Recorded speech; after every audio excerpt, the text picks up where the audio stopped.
Welcome to Talking with the Presidential Candidate. I'm your host, Kit Nascimento, and we will be conducting a series of interviews with the presidential candidate, Dr. Irfaan Ali, for the People's Progressive Party Civic. Dr. Ali. Thank you very much, Kit. Thank you very much for agreeing to participate in this series of programs.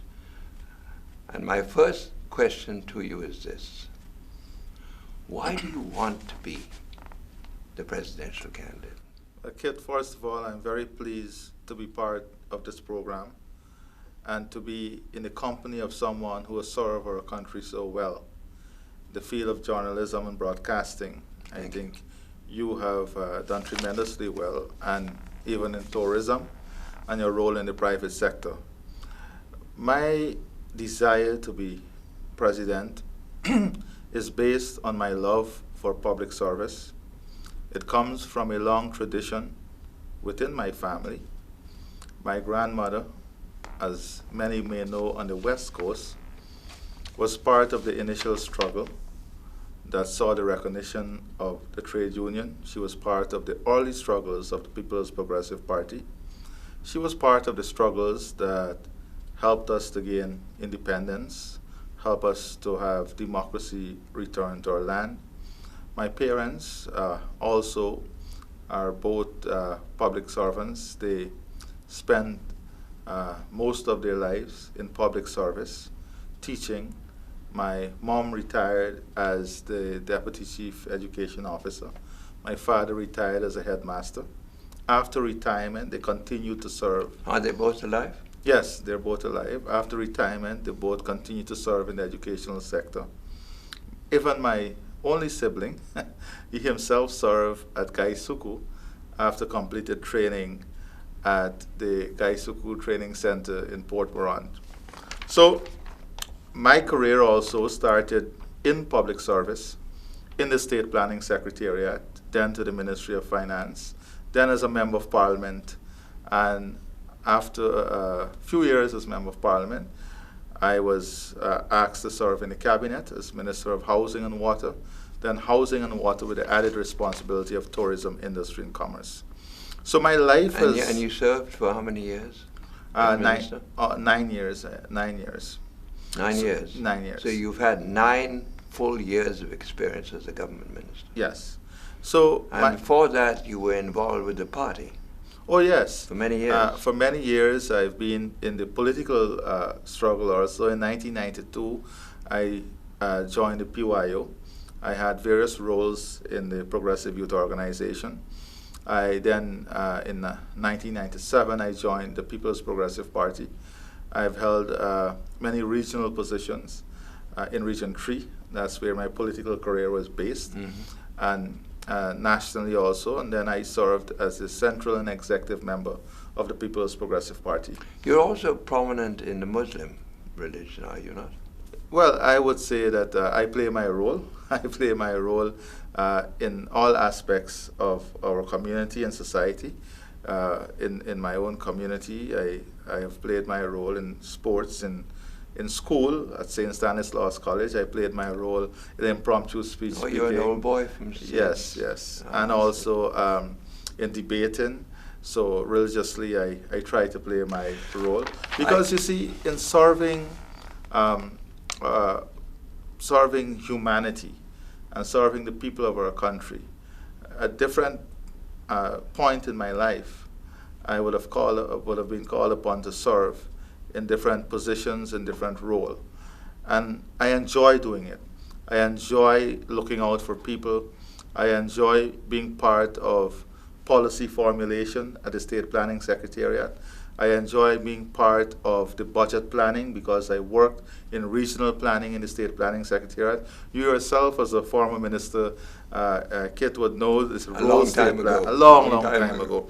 But you would know the role state planning plays in the formulation of the national budget, national priorities, working in implementation of the public sector investment program, and having a broad understanding there from a very early from a very early age, from a very early time in my career, having a broad understanding of the focus, development focus of our country, national priorities, policy formulation, and understanding how the economy works, how the country works. I also played a part in the consultation for the poverty reduction sector program. You remember the PRSP that came after the National Development Strategy. That was the updated document in those consultations. And then you will recall during some political tension after the 2001 elections, if I recall correctly, the then leader of the opposition, former President Desmond Hoyt, and former President Jack Dale, formed what we call the Depressed Community Needs Committee during that period. And I was asked by the two former presidents at that time, agreed, and I was asked to be the resource person to that committee. So I worked along as a resource person to that committee also, and that committee played an important role in resolving a lot of the political issues, trust issues, mistrust issues at that particular time. We worked in some of the at-risk communities all across this country, so that also helped to shape me, give me tremendous experience at a very young age in dealing with conflict, in understanding how to deal with challenges at the local level, political challenges, how to deal with issues of community development, especially where there is sentiments and feelings of neglect, and how to formulate policies and programs that would include all of these individuals. I then, Kit, worked in the Caribbean Development Bank Project Implementation Unit here in Guyana. I headed that unit, and as you know, one of the big programs under the CDB then would have been the Basic Need Trust Fund. And the Basic Need Trust Fund identified and developed projects in communities all across this country. It gave me a very good understanding of what was happening throughout Guyana. I worked in the hinterland communities, riverine communities. Is there anywhere in Guyana that you have not visited? I visited all the regions so far, but there are still a number of villages that I will have to get into.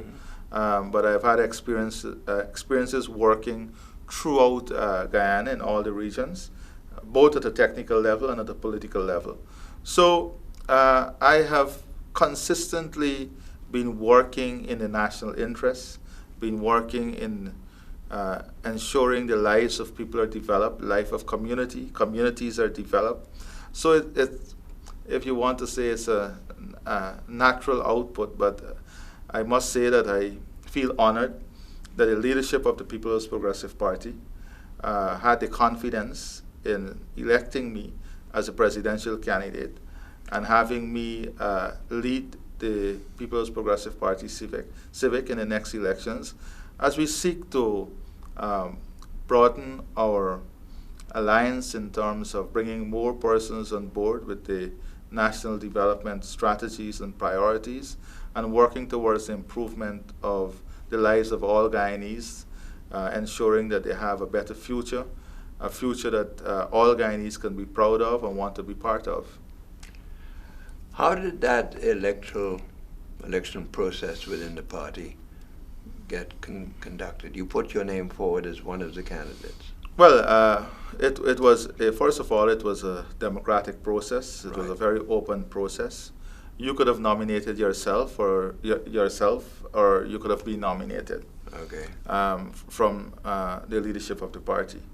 I was nominated by various leaders in the Central Committee, and after which we had to present ourselves, present your platform, if you want to put it that way, your programs and your policies, and present what you see as the priority. There were some intense grilling from the leadership, a number of questions, personal and national in nature, that you had to answer and provide answer for. And then there was an election, and in that election, I was elected as the presidential candidate. It was a humbling moment. This was especially when you have, just like today, I remember as a youngster growing up looking at your programs and being here today to be interviewed by you as a presidential candidate of the PPP is a humbling moment for me, myself, because I recall looking at you and admiring your program. Some of your commentary did not agree with. No, I was not always friendly to the PPP. Too. Yeah, so I would say it's the same, in the leadership of the PPP and the wider membership of the PPP. Some of the people I grew up admiring and looking up to, reposing the confidence in me is a really humbling moment. You are the youngest presidential candidate we've had, are you not? I don't believe so. I think the former President Jack Day was younger. He was younger than you. Yes, when right, he contested. When he first contested. But so since him, yes, you are definitely the youngest. Yes. And definitely in the lineup for the 2020 elections, I am significantly the youngest of the candidates. How is your health? Well, I have had very good health. My doctors are very pleased, although I would like to go back to my athletic days to have what you call the more athletic body in cricketing and so on. But I guess,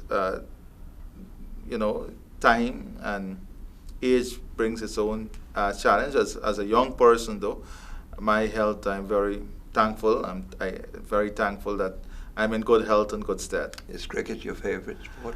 I love cricket. Cricket is my favorite sport. I also love volleyball.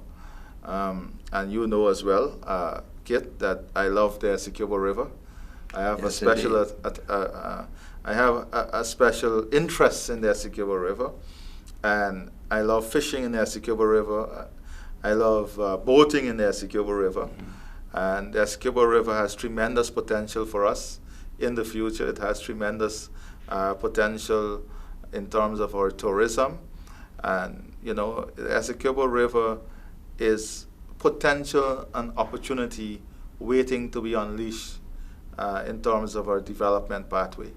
One of the accusations of the governing party, and indeed it was reflected in an editorial in the Guyana Chronicle. The Chronicle seems these days to speak only for the governing party, which is unfortunate. And I'm going to read you what they said. It is time that Irfaan Ali steps forward and face the electorate in his own name. Mr. Jagdeo has a right to speak as a PPP leader, but he cannot and should not speak for the presidential candidate. The implication there is obviously, and the accusation, that you're not your own man, that you're Jagdeo's man, and you will be Jagdeo's man when you become the president. So I must ask you to respond to that. Well, Kit, I want to respond to that by starting off from where you left off. You made mention that the Chronicle these days seems to be speaking in a singular manner, not in a nationalistic way, representing the views of one political party, the combination of political party in government. So the editorial... Is there really a combination in your view? Well, I'll definitely come back to that, because what we are seeing now is a struggle for power and a struggle as to what percentage I own and you own. It's as if we're not running the national interest, but we're running a business and we're seeking to maximize profit. Government is not about the maximization of profit, it's about the maximization of benefits to every Guyanese. But I can definitely come back to that issue, but I'll just encapsulate it in that, in that statement. Well, let me say this. So their view, of course, is a political view. I have, early in this interview, I have demonstrated to you my technical experience and my political experience, my political competence. It's long and wide. It's long. Take into consideration my age. I spent significant time in public life already. And then I also explained to you the way I was elected as a presidential candidate, the process through which I was elected. And it was not a Jackdale process. It was a process that was agreed upon by the leadership of the party. It was a process that included the views and all the leaders of the People's Progressive Party. Former President Jackdale is the General Secretary of the PPP. In a previous interview with Kaichur News, I even alluded to the fact that I would like him to serve as a vice president in my government. I don't believe that if you look at my experience and my track record as Minister of Housing, and in the humblest of way, Kit, I don't believe that I have to explain my level of success and the level of success I had in leading a highly motivated team at the Ministry of Housing. What would you say was your biggest success as a minister? The biggest joy for me as minister was getting my team at the Ministry of Housing so highly motivated that they found joy in sometimes working from 4 in the morning until midnight, sometimes after midnight, at a one-stop shop, serving more than 3,000 people. And at the end of it all in those years, looking back and seeing those 30,000 persons who benefited, my greatest heart is that we couldn't do it for every single person who was in the line waiting for a house lot, because you're constrained by resources, and that is a great motivation for me in the future. Can you remember how many house lots you managed to create in your? It was more than 30,000, and then they got titles, but also the innovative way in which we did it. We brought the private sector playing a key role. Yes, I remember on a tour. With you yes, and having not former prime ministers, more than one prime ministers in the region, at regional forums, commending Guyana, our housing program, and using our housing program as models and talking point for their own countries.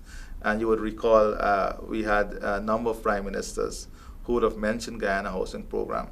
Having the IDB identifying the housing program as one of the better programs in the IDB portfolio, and a program that under the low-income scheme, the low-income program, that was used as a pilot and as a model, tells a good story of where housing was, the type of innovative solutions, the young professionals, ensuring that we had cross-subsidization in terms of private development and public development, so that there was a leverage you could have used to ensure there was subsidy for those who could not have afforded. So the housing program had various degrees of success, but we must not also forget that I had responsibility for the water sector, and there was significant improvement in terms of the percentage of population having access to treated water, the percentage of population having access to water, hinterland communities having access to water. And it was a great joy to go to communities that never had water in their hinterland and to see them turn on a standpipe and be so happy and so proud.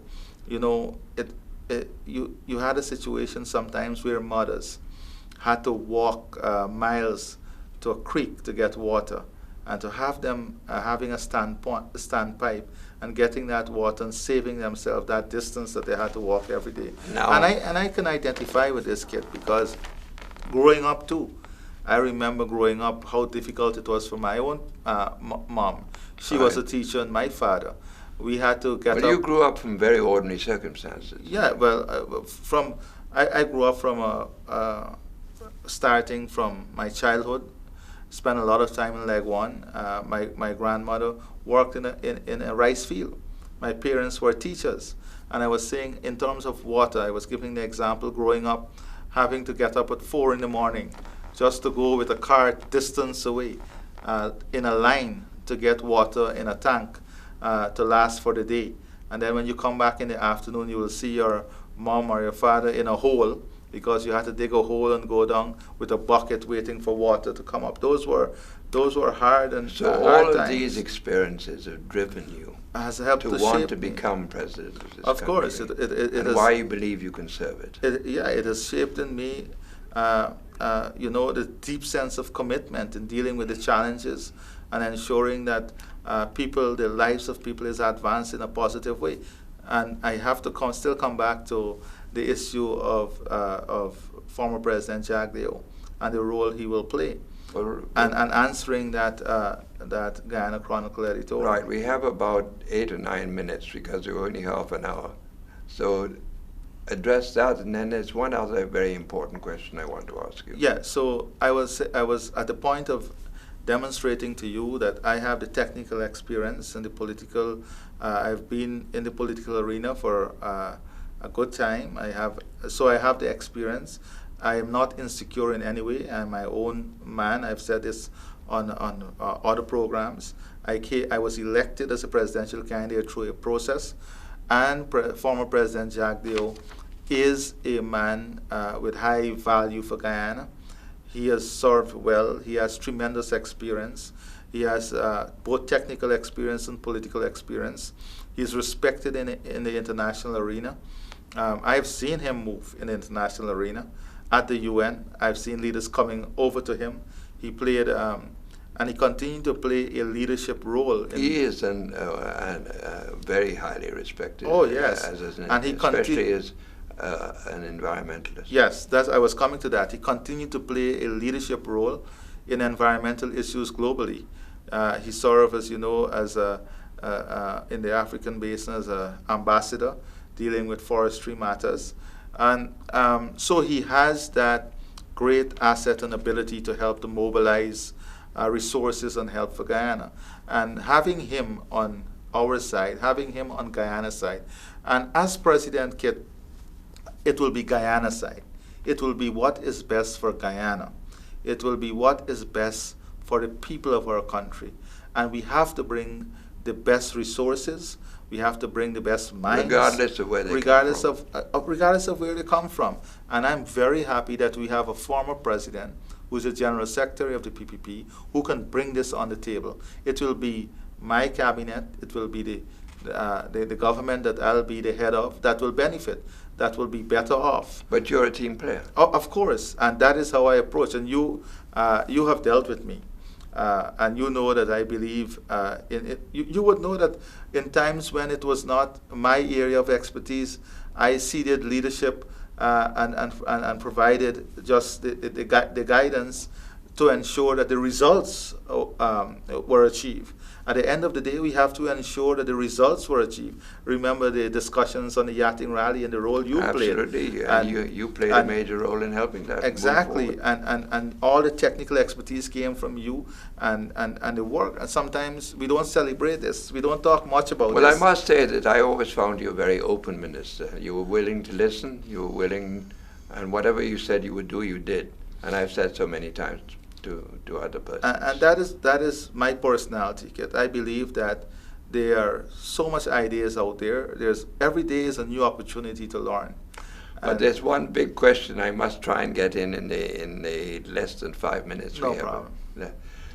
We are a country, since independence, that has been very badly divided as descendants of Indians and Africans. And there is a huge need to bring our people together in national unity. How do you plan to address that in a few minutes? I know it's an unfair question to answer in a few minutes, but try. Kit, first of all, national unity and bringing our people together must be achieved through a number of initiatives. First of all, we have to build the Guyanese identity. We have to understand that there is something called the Guyanese identity. Who we are. Who we are as Guyanese, not who we are as Indo-Guyanese, Afro-Guyanese. But as a who people. we are as a people. What are the things that binds us together as a people? What are the things that brings us together as a people? What are the things that holds us together as a people? What are the principles that we stand on as a people? And we have to start to get this inculcated from a very young age. We have to get this in the school system. We have to get this in the teachers' training system, because you have teachers being trained to teach the youngsters. But are we addressing this issue at that level? Are we addressing this issue when the mind is young and ready to absorb the principles that would take you as a young person into adulthood? Are we ensuring that we are planting these seeds there to create a transformation? And that is from a psychological perspective. But then we have also the policy perspective. We have to build a country where every single person feels involved, where every single Guyanese sees themselves as having an equal opportunity, sees themselves as having access, sees themselves as being part of the future. And in the housing program, we have to ensure that all Guyanese can own their own home. All Guyanese can have a good paying job, can be employed, can be meaningfully employed. Will you broaden your government to reflect that? Of course, the government, you will see a government that would, and I said this, civil society has a major role to play, and will play a major role in the government. We will talk about that at another program. Yes, thank you very much. But I'm saying that you have to have the policy formulation, Kit, and the policy agenda must reflect the national priorities, must be able to draw people on board, and must be able to create a platform through which we trust each other, through which we all believe and we all feel as if we have a stake in the future. And policy formulation is important. I said in a previous interview, unity is an action. Unity is not talk. It has to be a set of action by the government in which we have national buy-in, stakeholders from all across the country, from all segments of our population, believes in it, owns that national program, and we move forward as a people with a Guyanese identity. Dr. Irfaan Ali, I have been talking to him as the presidential candidate for the People's Progressive Party Civic. We are going to be talking a great deal more together, perhaps 8 or 9 more programs, in which we will deal with all of the aspects of governing our country, leading our country as the president. I want to thank you, Dr. Ali, for having agreed to this series of programs, and we look forward to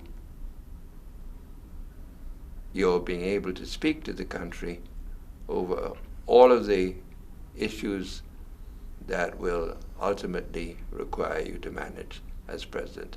So thank you very much, for participating in this first program. Thank you very much, and I am very humbled that I was asked to be part of this program by yourself and leading members in the private sector.